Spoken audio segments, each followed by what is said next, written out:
Good evening and most welcome to 746 of the H series. And I will look into the Canadian philosopher from the University of Toronto, John Vervaeke. And he is a modern philosopher, and it seems that we in our development have moved into modernity now. We already mentioned Zizek before, and Nagel, who's still alive, and Alvin Plantinga. But we're really moving into modernity now with John Vervaeke. He's actually of the same age as I myself is, so it's very interesting. And what he's handling is the meaning crisis. What does that mean? Well, one could say that already Nietzsche anticipated the meaning crisis. And I don't think that's common knowledge. Most people think that Nietzsche only said that God is deaf. But what he said, what actually that meaning itself was dead. You can see that in his book The Gay Science, but in Zarathustra as well. It's very obvious what he anticipates or already feels is the complete death of meaning, because when God is gone, somehow also meaning disappears, because it needs to be some center somewhere, some real center, not an imagined transcendental center, but the proper center. This is a little article from Vervaeke himself. For 1,000 years, philosophers and theologians have talked about the meaning of life, yet we currently face a crisis of life's apparent meaninglessness. Perhaps the tiller should be turned over to the cognitive scientists so they can finally solve the problem. Maybe.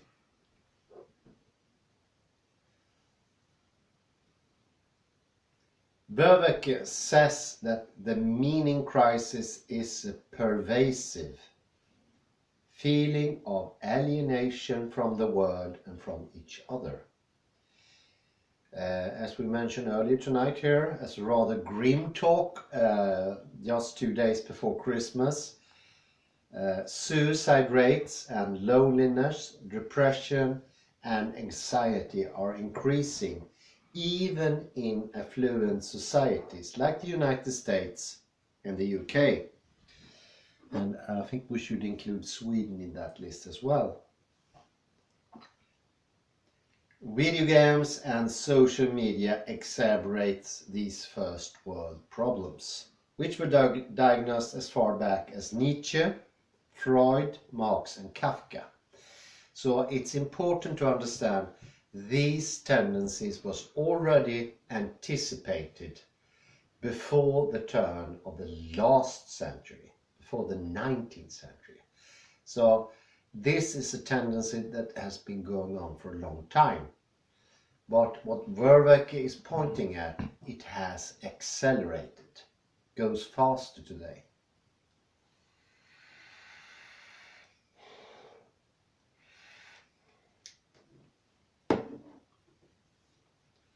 According to Vervaeke, one could say that the essence of there being no meaning is the feeling of disconnectedness. You can look at the cognitive sciences to see how this happens and how we can counter the tendency by opening ourselves to more uplifting kinds of experience. In particular, he says that we should be striving to achieve a flow and peak states, including a cascade of insights and a broadening of perspective which amounts to wisdom and to optimal connectedness between the agent and his arena. What he's pointing at is our connectedness to the outside world. It's disappearing. We are constantly fleeing into our own world. And even such a thing as religion has today become privatized. It's something that supposedly is something you keep only in your own heart. And you are supposed to uphold that belief despite all the power of the world, all other people, the common man, not thinking the same thing. So what he's pointing to, that the lack of meaning in our life is when we are stuck in a rut. And if you want to translate that into John Verwecke's own cognitive scientific language, this means that she is unable to grow and challenge herself because her perspective has been narrowed by what he calls parasitic mental processing.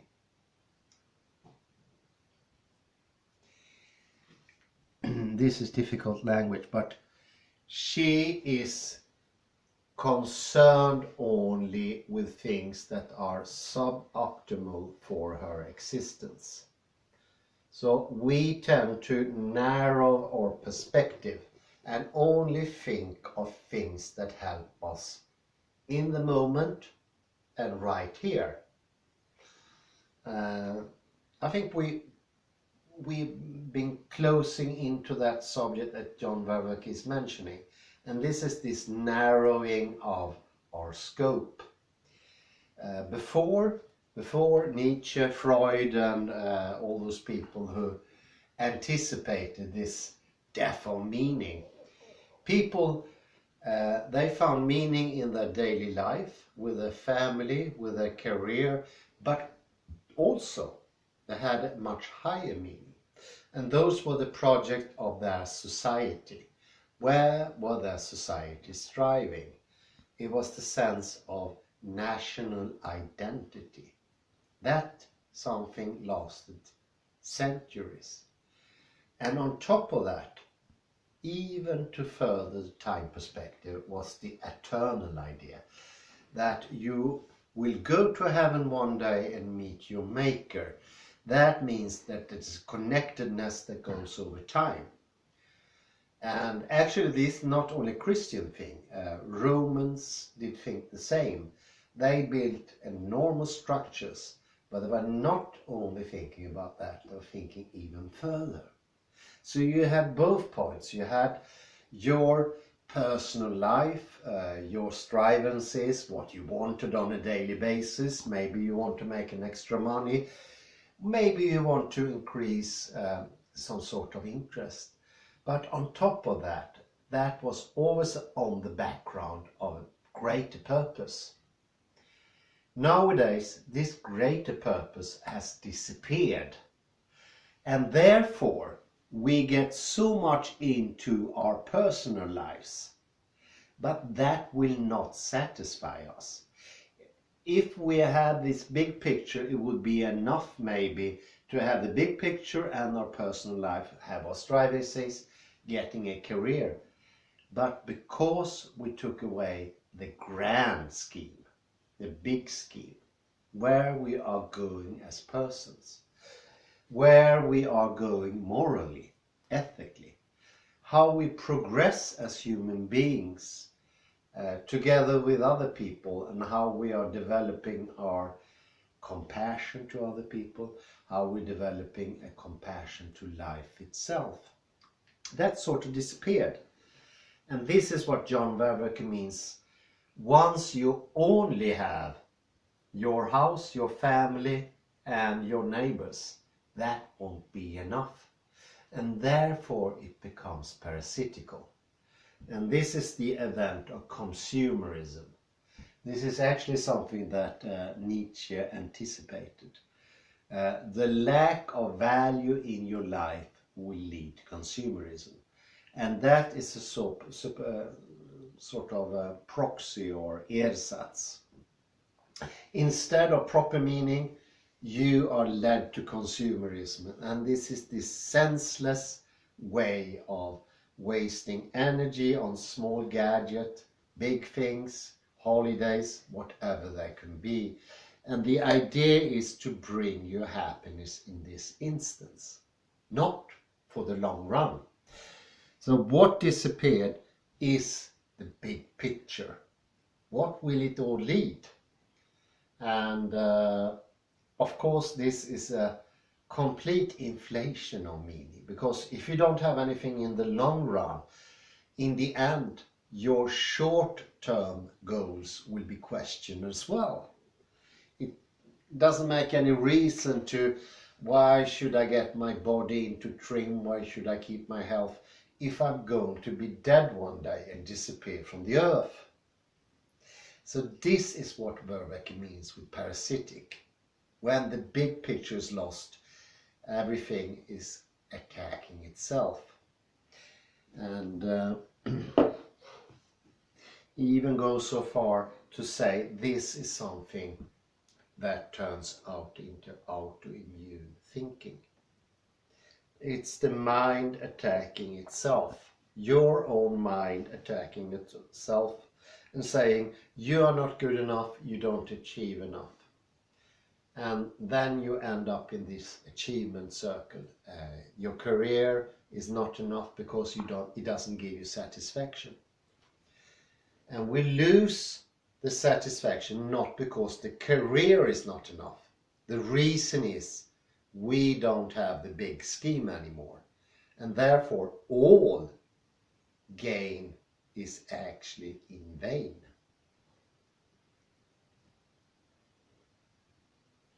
And one could call this a narrowing.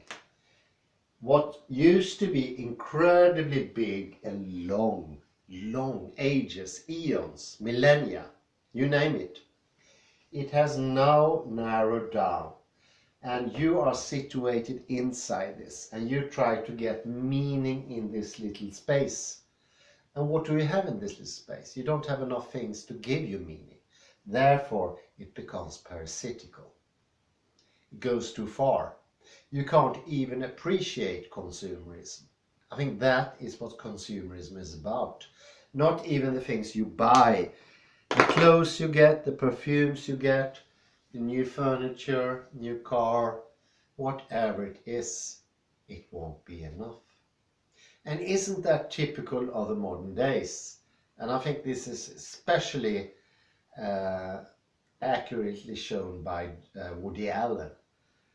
He showed the modern neurotic person who tries to be happy in a family situation. But it's impossible. This narrow space can't give you happiness. It doesn't matter how the circumstances are. You might be on an island in the Pacific. It might be sunshine, you have palm trees, there's a nice breeze, and you're sitting with a drink with umbrellas. Could it be any better? Well, you will lack because you don't have the big picture. This is your disappearance. And it actually takes away all meaning, and it takes away all scientific meaning as well.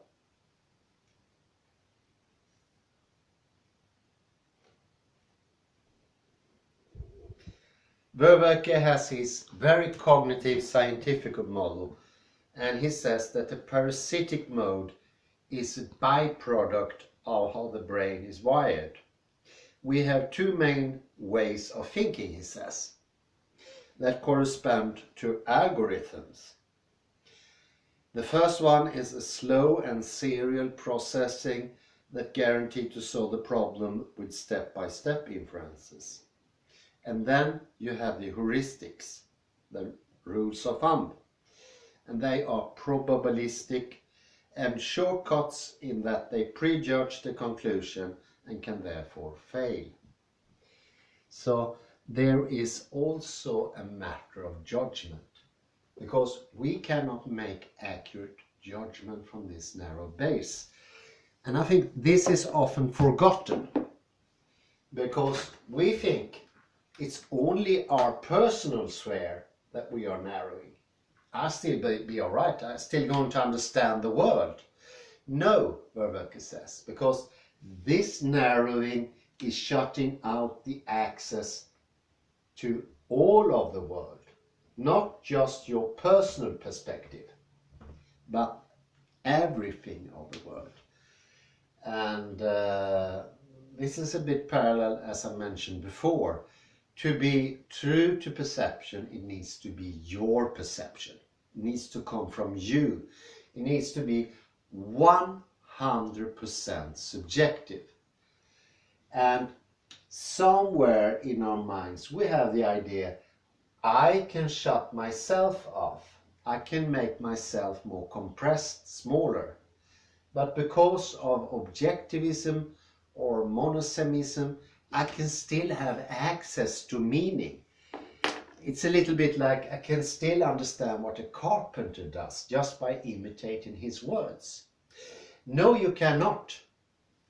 Since you shut your connection to the rest of the world, you shut that ability to understand the world. And this is exactly what Nietzsche meant. It's not just a matter of God being dead, it's meaning being dead. With God disappearing, we are not just losing a supreme master and somebody to worship and to guide us. We are losing much more. We are losing the everyday meaning as well, because that is dependent on the bigger picture. And this, in a nutshell, is the modern illusion. You think you can shut yourself out of the world and make yourself more narrow and only think of your own family, your own future in a short scale. And then you think you have access to the world. You don't. Because you are not actively doing anything in this way anymore.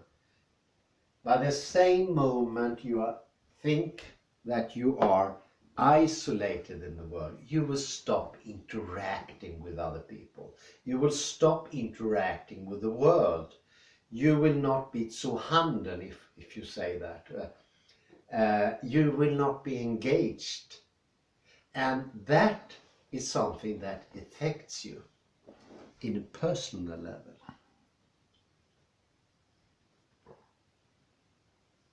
One could say that John Vervaeke here has another take of the modern individualized society. But what he's exposing, it's a myth. And this myth is cognitive, it's not philosophical. It is when you shut out the surrounding world, you lose so much of yourself. It's a little bit you're partaking in a big game. Let's say it's an ice hockey game and all of a sudden you decide, I'm not going to partake in the big game. Not only I'm not going to partake in the leading up games, I am in this game are only going to play 5 by 5 meters. There is where I'm going to be. That is the individual society. And it's built on a misconception. What is the world? You don't lose anything by opening up. You gain everything. And in our logic, we think for some mad reason, once we open up to the surrounding, to other people, to relations, to objects, to tools, you mention it, doesn't matter what it is, we lose ourselves. But it's just the opposite. The more you are engaged in the world, the more you are individualized. The more you are private, integral, subjective, completely personal in every aspect. And isn't that amazing? So in a way, John Vervaeke, with his insight in cognitive science, he understood what the Klein bottle is about. The Klein bottle shows us that being more subjective actually gives access to much more.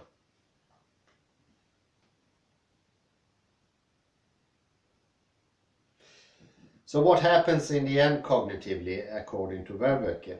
Well, we only have to depend on heuristics, rules of thumbs. And the thing is, the rules of thumbs are very fine if we could have the big picture. But once it's only rules of thumbs within this very small sphere, the rules of thumbs stop working. They start to be self-servant. Because when there is no access to the outside world, your rules of thumbs are going to be founded on ideas you have yourself, and no longer founded on experience. And that's a serious problem, and it leads to what Verwecke calls cognitive bias.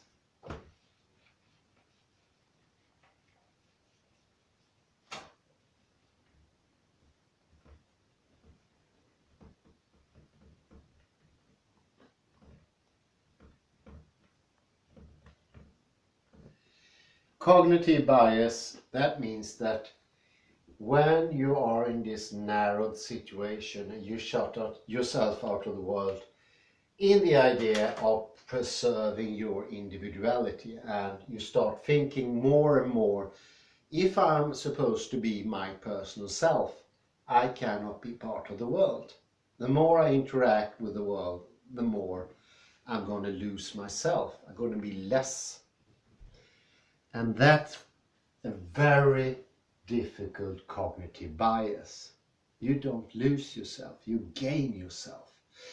Because to have a world, it has to be an observer. The world doesn't exist by itself.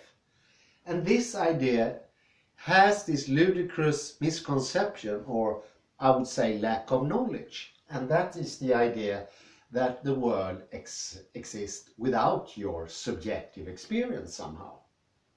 And that is a misdemeanor. That's a complete mistake to think that. And once you don't realize this, you are going to shut yourself off more and more.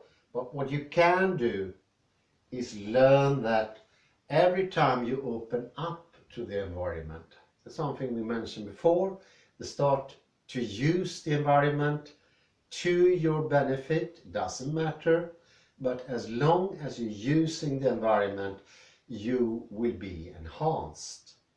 It will feel in the beginning, because this is a very, how can you say this? This is very convincing cognitive bias. You really believe that. You really believe you lose yourself. And I have to add, from my personal view, I compress myself because I want to be me. If I open up, I think two things. One thing is I'm going to disappear. I'm not going to exist if I open up too much. I need to hold myself together.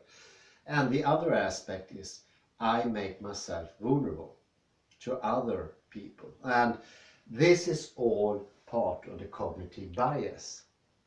And this is what Verwecke means with alienation. We start to mistrust other people. Maybe just like Kalle's father said, we are now locking our doors. We're locking our bicycles, we're locking our cars. Well, not here in Eglena. And I would say, of course, yeah, crime has gone up in Sweden, there's no doubt about that. But it has not gone up that much. And I would say this is a mistrust of other people. And if you start mistrusting other people, you start tensing in defense. And this is a preemptive attitude. And that makes you less of yourself. That's the odd thing. I think Verwecke would like the Klein bottle. Because with the Klein bottle you understand, the more you become subjective, the more you become yourself, whatever your personality is, whatever your longings are, the more you become with the world. And this is a paradox, yes, I admit, but this is a paradox that can be resolved, because if we don't understand that, we're going to alienate more and more. And there is no gain in it. Actually, there is no gain. Because by shutting ourselves up, by alienating ourselves, we're not gaining anything, we're losing. And consumerism and other short-term solutions is only going to aggravate the situation, makes it worse. So what Verweke means is meaning in life is found in the wisdom to realize what is relevant or what is useful in connecting us with the world in the optimal way, such that we are on an accelerated upwards trajectory. And I think this might be the most important point with Verweke, and it's like there is a trajectory, there is a progression. We need to understand you can learn every single moment of your life, and this progression doesn't have a limit. You're never finished. And this might sound discouraging, so you're never finished. It's not that what it's about. The world is infinity. It needs to be infinity because you are infinity. You already know this infinity. And what happened here is that you're starting to get scared of the infinity. You think it's something bad. It will hurt you. It will stop you from having borders, like a original amoeba cell. It will lose its border and you will disappear. No, it's just the contrary. Your borders will strengthen the more you open up. It's completely contradictory according to modern logic, and Nietzsche didn't see through it. But Heidegger definitely did. He said the more you come into the world, the more you are with das Man, the more you can become an individual. It's paradoxical, but the world is inherently paradoxical. It's not our thinking that's paradoxical. The world is paradoxical. And this is an asset. This is something good. Because this means there is an enormous amount of things to learn. And you can strengthen yourself. For every time you learn, you not only get knowledge, you yourself become stronger. It's a double take. And once you understand that, and Verweke mentioned that, once you understand that opening up is the right path, it's going to expand more and more. And this will accelerate in the end. So actually the first steps to opening up are the most difficult ones, because you are going to be very scared. You're going to think this is going to dissolve myself. I'm no longer going to exist. This is going to be horrible. All those things are completely wrong, because you are going to get so much stronger, and the thing is, you will lose nothing of objectivity. You will gain objectivity, because your cognition, your perception will be accurate the moment you are yourself. That is objectivity from a certain point of view, not the old one. So what John Verweke means is the problem doesn't lie in technology, it doesn't lie in development, it doesn't lie in overcrowdedness. It lies in a thinking problem, and lies in the idea of isolation is to be preferred to expansion. And once that is realized, and I think not Verweke but one of his companions are actually pointing to quantum physics, it shows that to be truly a particle, to be truly a wave, is to be completely subjective. So objectivity and subjectivity amounts to the same thing. But here in the isolation you lose both. You're neither objective, neither subjective, and therefore the lack of meaning. Because meaning you get once you understand the world, and the more you understand it, the more meaning you feel. So actually it's a very, very positive thing he's pointing to, and I started to understand what he means, or they mean, by the horsemen of meaning. They want to show there is a possibility for meaning. So they don't go into argumental details with the other horsemen of atheism, because they see the problem doesn't lie there if I believe in God or not. It's more fundamental.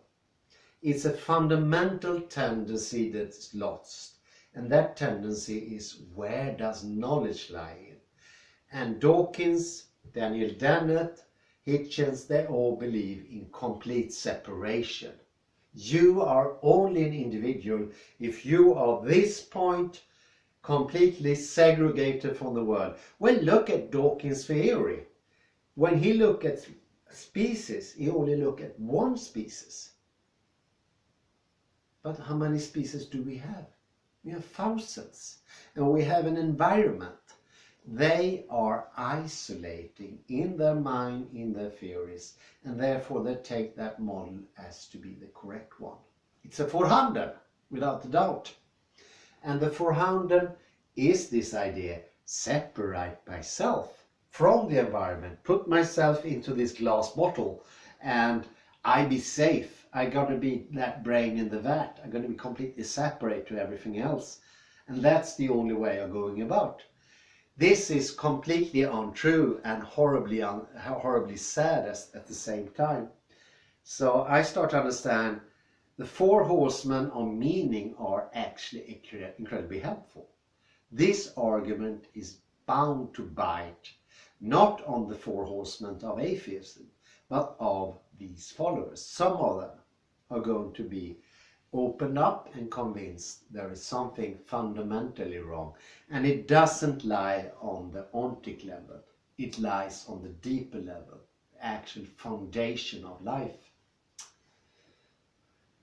Well, I think there's quite enough with John Verbeek. Quite an interesting chap. It's a good start with him. Now we're moving into modern philosophy. I say thank you very much and I wish you a very good night. Thank you.